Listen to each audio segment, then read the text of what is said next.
Welcome back to Palestine Bookshelf. I'm Stephen Heiner, and today we're going to be discussing Gaza in Crisis by Noam Chomsky and Ilan Pappe. I've done a review of this book actually on the Stephen Heiner channel. I'll put a link to it in the description as well as a card for it. And so I made sure to watch that review ahead of time to make sure I wasn't double covering. I won't say it was a comprehensive review. It actually wasn't very long. But what I'm going to do today is complement that by looking at two different articles written by Chomsky and Pappe separately. So one of the great advantages of this book, as well as On Palestine, which was another book in the same format, I'll put a link in the description to the review I've done for that as well as a card, is we have articles from both of them around these themes, and then we have one or two interviews moderated by Frank, who was the gentleman who put these book ideas together. So I think if you watch both of these reviews, you'll get a good sense of the things that are covered in this book. But in any case, it's not very long. It's 270 some pages, so it's worth reading and picking up on your own. So the first article I'll start with is on the 10 mythologies of Israel. That's the title of the article by Ilan Pappe. And I'll just read through each of them. I may not have as much to comment on each one separately. Some of them have more subsections. So myth number 1, Palestine was a land without people, waiting for the people without land.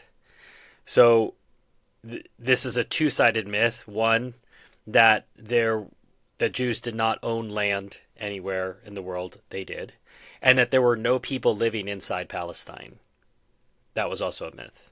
So this idea that it was empty, uncultivated, nobody was there, it was just there for the Zionists to walk in there. Big myth. Myth number 2. Palestinians resorted to acts of terror against Jewish settlers prior to the creation of Israel. And this is one of these, every accusation is a confession. The reality is that Jewish settlers, when they weren't obnoxious, were welcomed in as anybody would. Arab hospitality is internationally known. No one ever refers to Jewish hospitality as something that is internationally known, but Arab hospitality is well known. And if you look at the documentary Tantura, I'll put a link into our film club discussion in the description as well as a card. You have kibbutzim survivors, people who are still alive, who said that before it was established, they went and stayed at the village of Tantura with the Arabs. So it is not true that Palestinians resorted to acts of terror against Jewish settlers prior to the creation of Israel, in the sense of once it was clear that there was a Zionist project that was seeking to create a Jewish state, the Palestinians reacted. And they reacted in acts of resistance, which is then framed as acts of terror, as if there was no such thing as Jewish terrorism, as if there was no such thing as what the Jews were doing in those areas to try to expel people from the land and take over areas. This is not to exculpate acts of terror when they were committed, but this is to say that this was not the default mode of the Palestinians. They didn't see a Jew and then suddenly just react that way. What happened was something that built over time. So Pappe divides myth 3 into 4 sub-myths. So myths around the creation of Israel is the top line. Then myth 3a, Palestinians are to be blamed for what happened to them because they rejected the UN partition plan of 1947. So the UN partition plan of 1947, which has been discussed in other videos on this channel and on my main Stephen Heiner channel, is a creation of a body that had no moral or legal right to divide up Palestine, and did so under duress, bribery, pressure from both the US and Israel. And it awarded 55% of the land of Palestine to people who owned around 6% of the private land of Palestine. So it was immoral, unjust, illegal. The idea that the Palestinians are to be blamed for what happened because they rejected it, it was just imposed on them. They were not consulted. So they had every right to reject it. And you don't just say, well, you rejected it, so you deserve to be murdered. Myth 3b, Palestinians left their homes voluntarily or as a result of a call by their leaders. This has been comprehensively debunked by Benny Morris and Ilan Pappe. Morris, in the endnotes for the birth of the Palestinian refugee problem revisited, and I'll put a link to that video as well. He notes that if there was such evidence that there was a quote unquote call from the Arab leaders, the Israelis would have trumpeted around, they would have put it under glass, they would display it and show it to everybody. See, this is where they were told to leave. But there is no such evidence. There is no such evidence. There was no radio call. The British were monitoring the radio broadcast, so were the Haganah.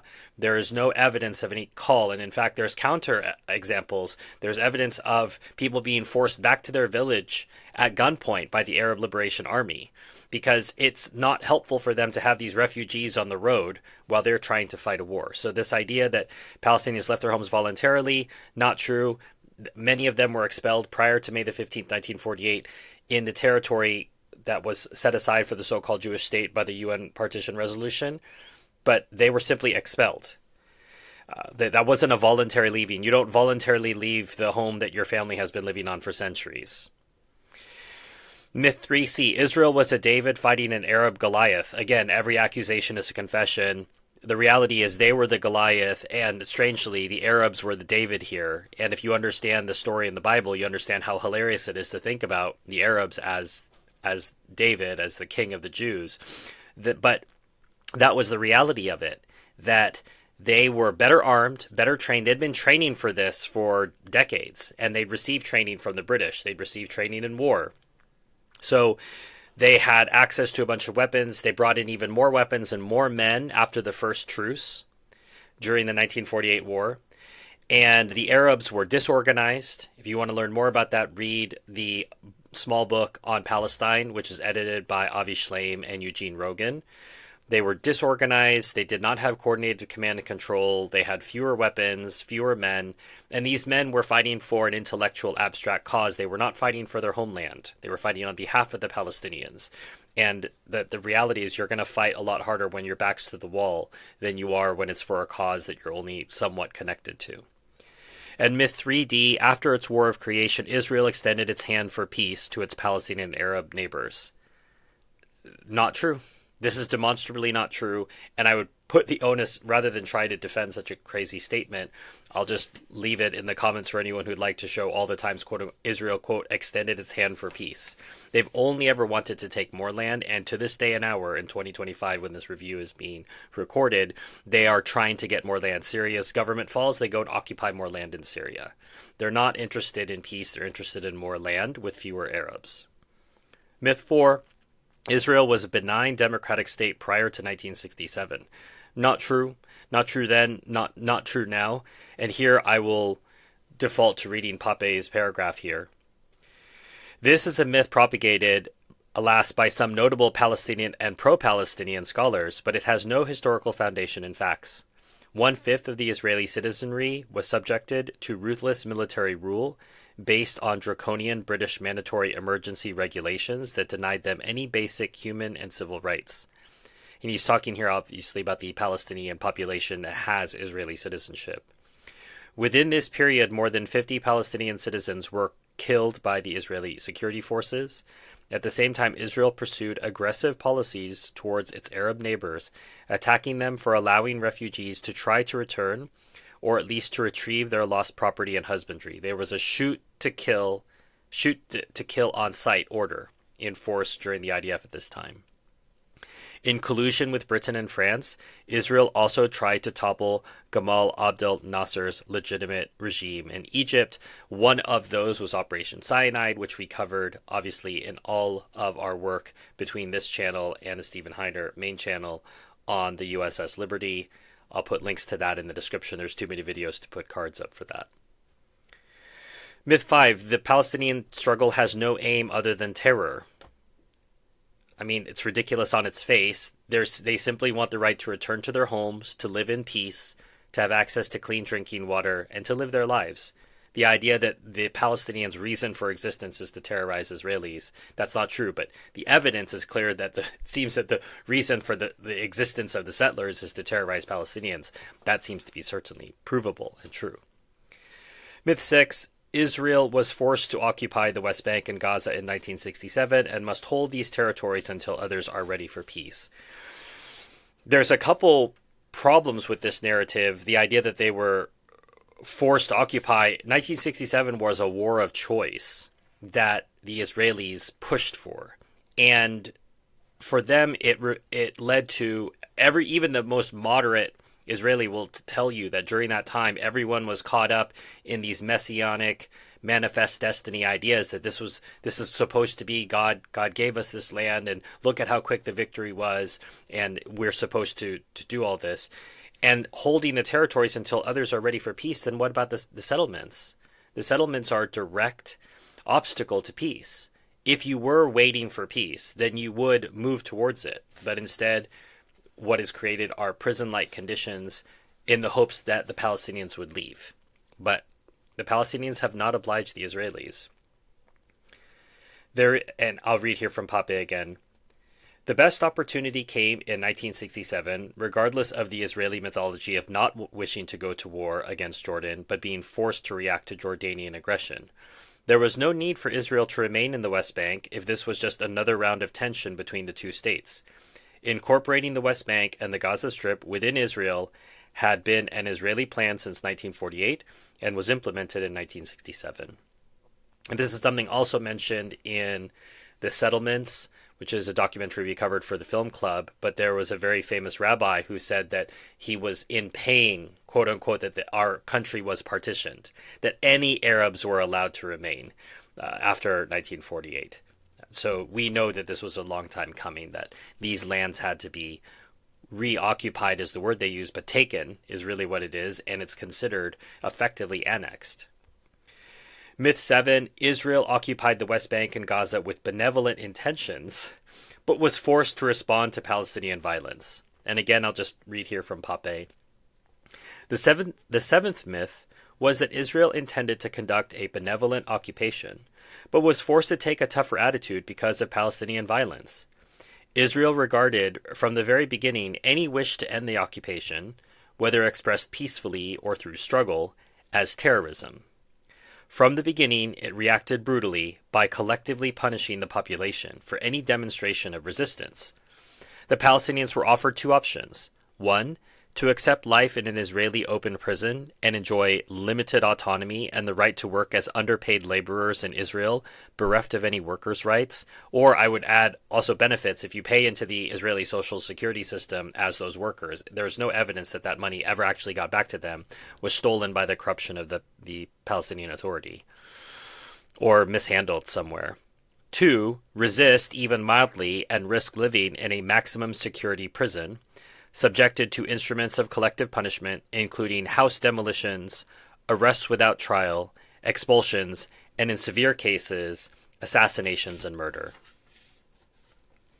Myth 8. The Oslo Accords reflected a desire on both sides to reach a resolution.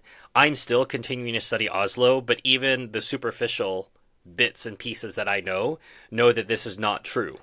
It wasn't a reflection on both sides trying to reach a solution. It was misleading on the part of the Israelis to try to play act as if they were interested in a solution, but they kept pushing off the most important issues. Jerusalem, right of return of refugees, the settlements, they kept pushing that to the end. Oh, we'll deal with this at the end, but those are the most important things. The idea of repatriating some of the PLO to the West Bank, that's not really that big of an accomplishment. The right of refugee return was probably the most important issue, and if that had been dealt with in the beginning, and the Israelis were forced to admit to the world that that's a non-starter for them, their governments would fall, and they would be brought into a civil war inside Israel if the right of refugee return was permitted. Their populace is divided on this at best, and if they're undivided about it, as the Israeli government and society has moved further to the right over the years, it would simply be a non-starter. So if the Israelis admitted, no, there's no chance for a right of refugee return, then we'd just say, well, there's no chance to resolve this conflict. That's part, you have to realize that's part of all of this, is the land was stolen, and admitting that no refugees can return. Even if you don't allow all refugees to return, a significant number of them should be allowed to return. It's the end of the Zionist project. So that's why they can't allow it to happen. Myth 9, the Second Intifada was a mass terror attack orchestrated by Arafat. So again, I'll read here from Pappe. The ninth myth is that the Second Intifada was a mega terrorist attack sponsored and in a way planned by Arafat. The truth is, it was a mass demonstration of dissatisfaction with the betrayal of Oslo, compounded by the provocative action of Ariel Sharon, war criminal, and his like around the Islamic holy places in Palestine. This nonviolent protest was crushed with brutal force by Israel, which led to a more desperate Palestinian response, the expanded use of suicide bombs as a last resort against Israel's overwhelming military power. There is telling evidence by Israeli newspaper correspondents that their reporting on the early stages of the Intifada, as a non-violent movement that was crushed violently, was shelved by editors so as to fit the narrative of the government. Myth 10, a solution in Israel and Palestine is just around the corner. So, part of the reference to the quote-unquote two-state solution, which is trumpeted by various nations around the world, sometimes blatantly ignorantly, partially sometimes I think with good intentions, but still ignorant intentions, is Israel keeps dangling this out as if there is some sort of, in fact, even the use, Pappe has said this before, even the use of the term peace process is misleading. There is no peace process. To have a peace process, you'd have to have two sides who are willing to sit across from each other and talk.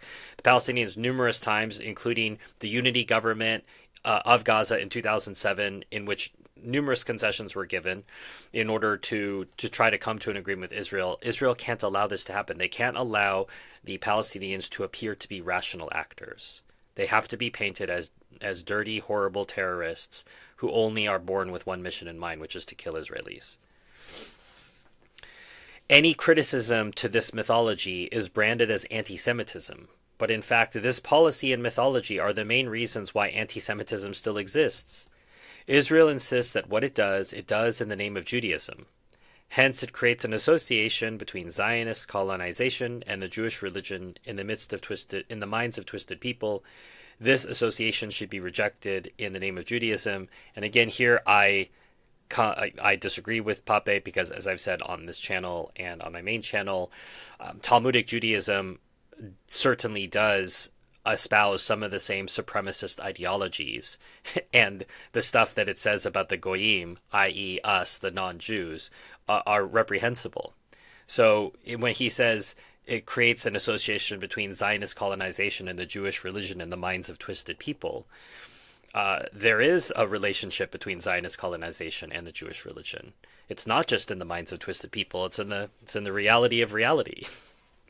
So that was an article written by Ilan Pappe. So I'm going to pair that with an article written by Noam Chomsky titled Exterminate All the Brutes, Gaza 2009.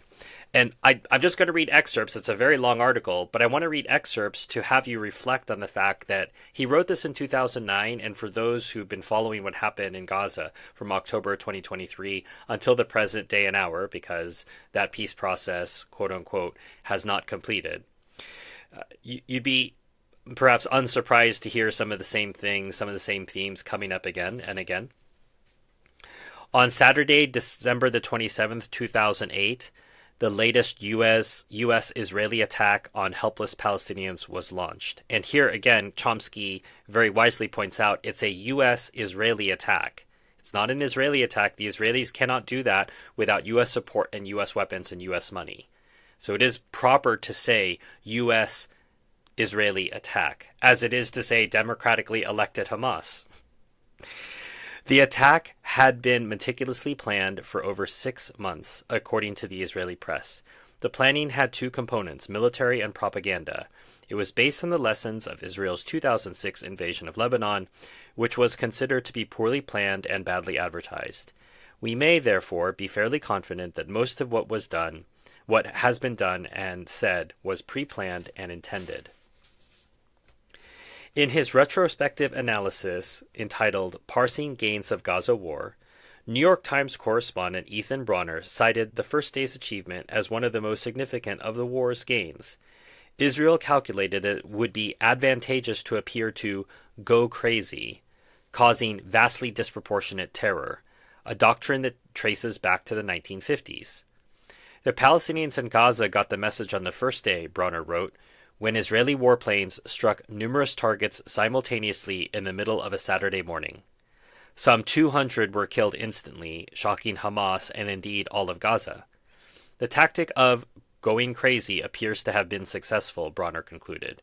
There are limited indications that the people of Gaza felt such pain from this war that they will seek to rein in Hamas, the elected government.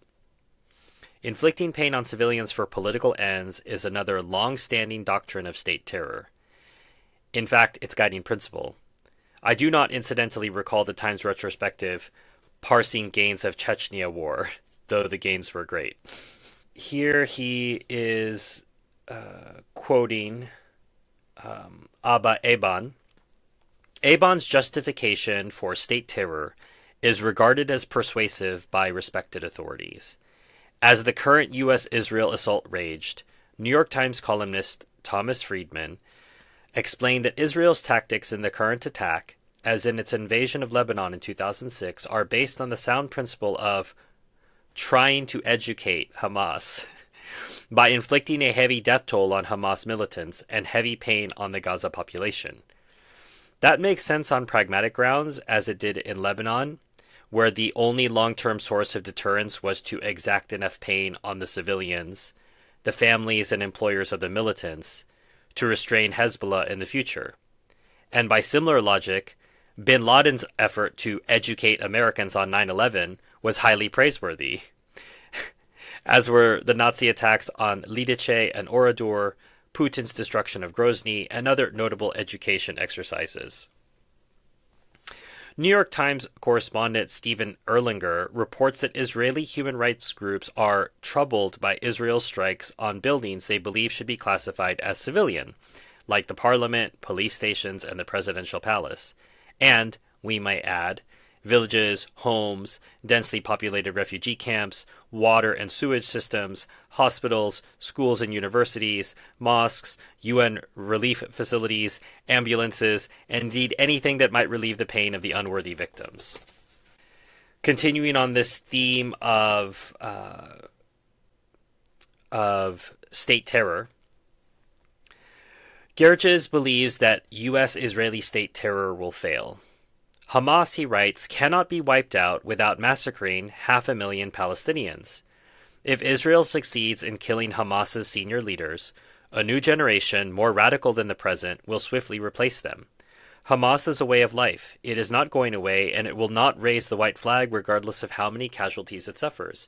And as war criminal Anthony Blinken said on his way out before he was replaced and his security clearance was revoked, said that not only did Hamas not really suffer any effective losses, they've recruited more, so they even potentially have more people in their ranks than they did before the conflict started in October 2023. And here you'll see the reference to a quote I made earlier. Hamas is regularly described as Iranian-backed Hamas, which is dedicated to the destruction of Israel. One will be hard put to find something like democratically elected Hamas, which has long been calling for a two-state settlement in accord with the international consensus, blocked for more than 30 years by the US and Israel. All true, but not a useful contribution to the party line, hence dispensable. The huge flow of arms to Israel serves many subsidiary purposes. Middle East policy analyst Muin Rabini observes that Israel can test newly developed weapon systems against defenseless targets. This is of value to Israel and the United States twice over, in fact, because less effective versions of these same weapon systems are subsequently sold at hugely inflated prices to Arab states, which effectively subsidizes the U.S. weapons industry and U.S. military grants to Israel. If you want to learn more about this, the idea of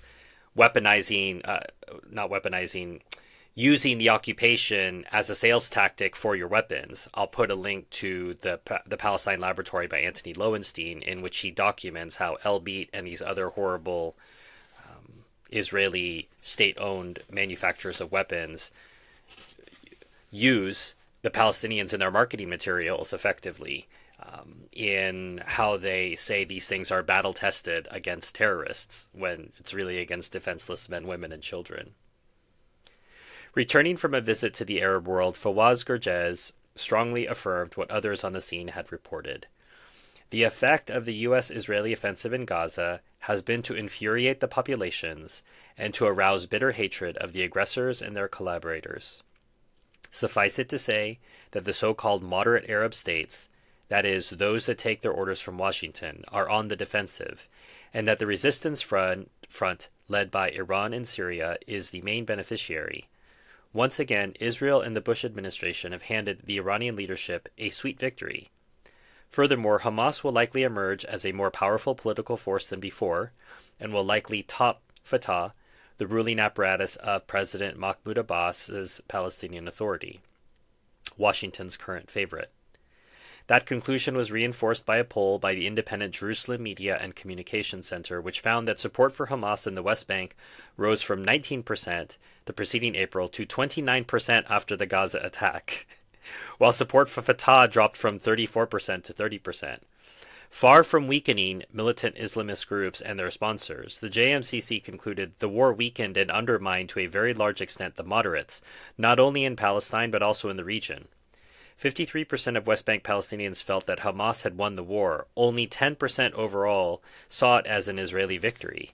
And as I say, I'm reading this essay from 2009. Think about how many corollaries and how often I'm just saying the same things over when I say I'm saying, reading Professor Chomsky's words and how they're pretty much the same things that we're observing now, all these years later. Soldiers fighting in northern Gaza were afforded an inspirational visit from two leading rabbis who explained to them that there are no innocents in Gaza, so everyone there is a legitimate target, quoting a famous passage from Psalms, calling on the Lord to seize the infants of Israel's oppressors and dash them against the rocks.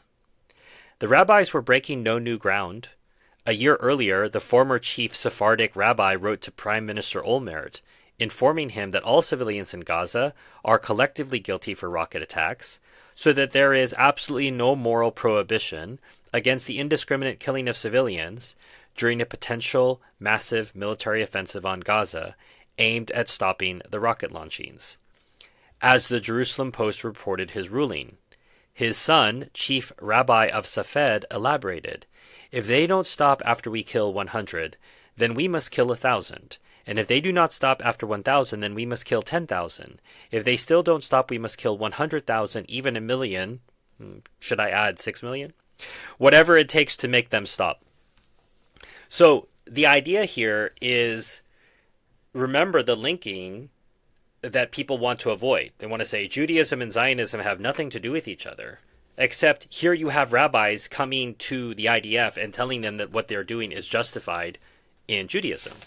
So people who try to artificially separate Zionism and Judaism and say that they have nothing to do with each other, the facts are against them.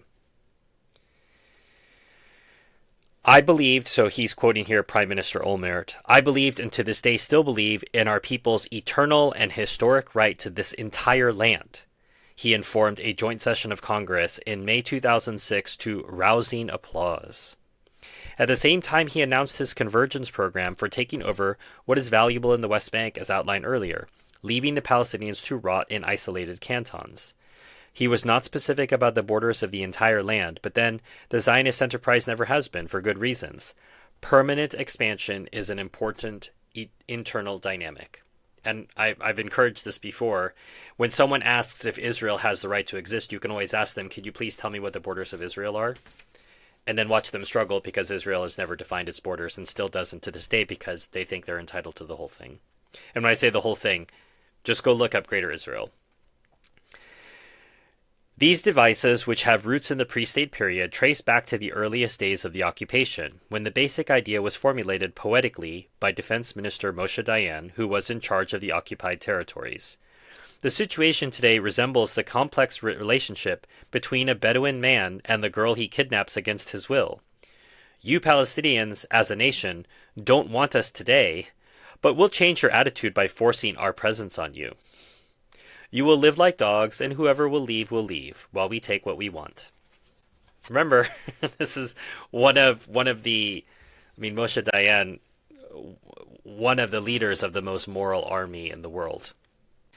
This is talking about the shelling of a hospital The suspicions were confirmed by Amnesty International after the cessation of the intense bombardment made inquiry possible. Israel had sensibly barred all journalists, even Israelis, while its crimes were proceeding in full fury. Israel's use of white phosphorus against Gaza civilians is clear and undeniable, AI reported, condemning its repeated use in densely populated civilian areas as a war crime. AI investigators found white phosphorus edges scattered around residential buildings still burning, further endangering the residents and their property, particularly children drawn to the detritus of war and often unaware of the danger. So, as I said, there's nothing new in Gaza in particular, and between the two reviews that I've put together on this book, I think you'll probably be compelled to read it. Although I've talked about large portions of the book in it by doing these reviews. As always, if you enjoyed this content, please like, subscribe, share this with other people who are honestly interested in learning more about all the details of what's been going on. If you'd like to thank me for this video in particular, you can buy me a coffee or send me a PayPal. There's links to that in the description. If you'd like to participate in a more ongoing process, there's YouTube membership or Patreon. There's links to that as well. You'll get early access to videos like this one, as well as have the opportunity to chat with me behind the scenes. If you'd like to nominate books for future videos, you'll find my Amazon wish list. There's links to all sorts of books that I'm already interested in, so I don't need to be persuaded to review them. I just need people to buy them because I can't always buy all the books myself, although I have bought almost all the books that I've reviewed so far. But this is a way for you to help out the channel. And as far as helping out the channel, note that all of the profits, once we paid our expenses of the channel, once it gets monetized, which we're on our way to, go towards the Palestine Children's Relief Fund, which helps Palestinian children get medical care they could not otherwise get. There's a link to them in the description. You can help them directly, go there and learn about their work and help them directly. Or if you'd like to help them indirectly, you can do so by helping out the channel in whatever ways you choose to. Until next time, enjoy your reading.